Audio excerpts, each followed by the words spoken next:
The friction between India and Pakistan have not only increased tensions in the geopolitical world but also in the sporting sphere. Following India's retaliation to the terror act in Kashmir's Pahalgam, Pakistan's unwillingness to back down despite the ceasefire agreement only made it worse.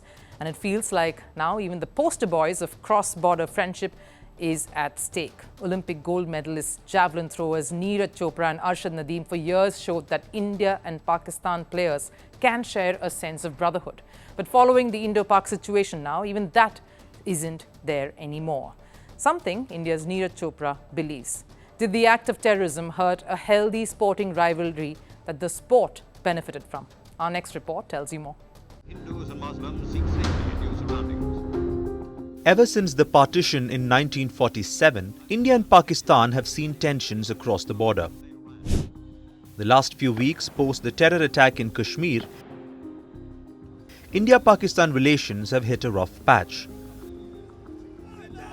The one thing that always united the two nations was sports. The cricket matches between the two have been mega crowd pullers. The biggest rivalry on the planet for years has lived up to it. Some nervy moments, tense exchanges, but above all, a sporting spectacle. And then came a sporting contest between two individuals on the javelin field. India's Neeraj Chopra and Pakistan's Arshad. The world witnessed the two push each other in the quest to win silverwares. And in the middle of this fierce competition was born a brotherhood that reignited the sport itself. This moment of Neeraj and Nadeem posing in front of the Indian flag at the Athletics World Championship in 2023 is etched in everyone's memories. Gold medalist Neeraj invited silver winner Nadeem to pose for photos as he was missing the Pakistani flag, a picture that stormed the internet, and the friendship only grew from there to exchanges of tweets and appreciation posts. And it wasn't just restricted to the duo, both their families evoked similar sentiments. Neeraj's mother called Nadeem her own son. She congratulated him when Nadeem beat Neeraj to win gold at the Paris Games. But the recent tensions between India and Pakistan have put a crack in this cross-border friendship too. It all started with Neeraj inviting Nadeem for his International Javelin Classic event in India.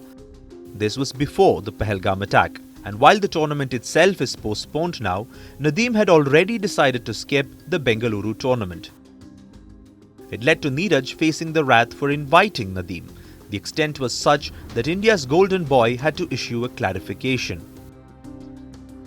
And the matter didn't end there. Ahead of Neeraj's Diamond League game, he was once asked about his friendship with Nadeem, and he clearly said it would never be the same. First, we were never really close friends or anything. And things won't be the same after this. But if someone talks to me respectfully, I will reciprocate the respect. Pakistan's act has not only jeopardized their sporting system, but has also closed doors on any friendship between India and Pakistan. It has hindered a bond that contributed to making athletes and javelin a bigger commodity in both these countries. While Neeraj and Nadeem have competed in 10 events internationally, the Indian ace holds a better head-to-head. He has beaten his Pakistani opponent 9 times, only losing once at the Paris Games. But their rivalry went beyond the results. It made both of them superstars. Neeraj's net worth shot up. He was competing with some prominent Indian cricketers, like Hardik Pandya. Nadeem too had his fair share of recognition. The Pakistan government finally took notice of his brilliance. Awards started pouring in for him too. The buzz was such that India was on the cusp of hosting their first javelin throw event. But this latest point of friction has put an end to all of that. It has impacted the rise of javelin, a sport that was enriched by this rivalry. Sure, the two are likely to meet in international fixtures, but will that be the same?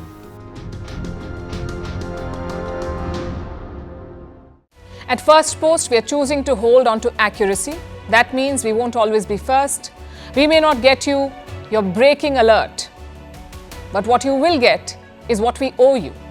And that is the truth. Verified, checked, and cross-checked.